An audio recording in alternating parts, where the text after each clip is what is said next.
کیا بے نمازی بھی جنت میں جا سکتا ہے یا خودکشی کرنے والا جنت میں جا سکتا ہے؟ اور کفر و شرک کیا معاف کیا جا سکتا ہے؟ جانیے اس کلپ میں۔ ایک ہی کویشچن کیا تھا ایک بچے نے کہ کیا اللہ تبارک و تعالیٰ چاہے تو قیامت میں بے نمازی کو بھی جنت میں داخل کر سکتا ہے؟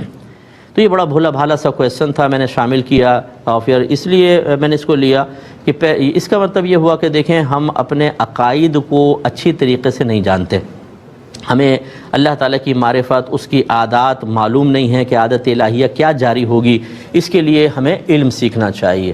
بس یہ یاد رکھیے کہ کفر اور شرک، اس میں اگر کوئی شخص حالت زندگی میں توبہ کر لے اللہ تعالیٰ معاف فرما دے گا۔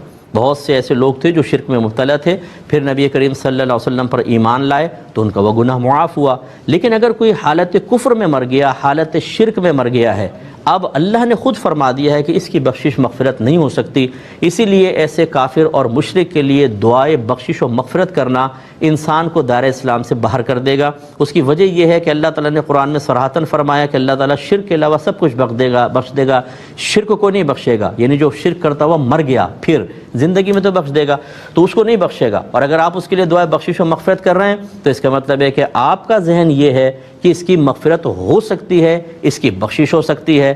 اب یہ جو آپ کا ایک عقیدہ یا آپ کا نظریہ ہوا وہ اللہ کے حکم کے خلاف ہوا، جس سے ظاہر ہوا کہ آپ کو اللہ تعالیٰ کی اس خبر پر اعتماد نہیں ہے، آپ اس کے بارے میں کم از کم شک میں ہیں، اور اللہ کے صریح حکم پر کوئی شک کا اظہار کرے، عملی طور پر یہ ثابت کر دے کہ میں اس کو مشکوک سمجھتا ہوں، وہ دائرہ اسلام سے خارج ہو جائے گا، لہٰذا ایسا آدمی دائرہ اسلام سے نکل گیا۔ باقی یاد رکھیں کتنا ہی بڑا گناہ کبیرہ کیوں نہ ہو، حتیٰ کہ خودکشی بھی، اس سے انسان دائرہ اسلام سے باہر نہیں نکلتا، اور یہ اللہ کی مشیت پر موقوف ہے۔ چاہے تو ایک آدمی زمین سے آسمان تک گناہوں کو بھر دے، اللہ تعالیٰ بخش دے اس کو اور جنت میں داخل کر دے، لیکن یہ آپ کو ترغیب نہیں دی جا رہی۔ یاد رکھیں کہ بے نمازی کے لیے بہت شدید سزائیں ہیں، اللہ کی مشیت پر موقوف ہے، چاہے تو معاف کر کے جنت میں ڈال دے، اور اگر وہ پکڑ پر آ گیا، وہ بے نیاز ذات ہے، تو اس کا عذاب بہت سخت ہے، بہت شدید۔ تو اس لیے ان باتوں کو معمولی بھی نہ سمجھا جائے، لیکن مطلب اس سے اتنا زیادہ خوف زدہ بھی نہ ہوا جائے کہ اللہ کی رحمت سے انسان مایوس ہو جائے۔ بیلنس قائم رکھنا چاہیے اور عقیدہ سیکھیے۔ اگر آپ مسلمان گھرانے میں پیدا ہوئے ہیں تو اس کا مطلب ہرگز یہ نہیں ہے کہ آپ کو اب عقیدہ نہیں سیکھنا ہے۔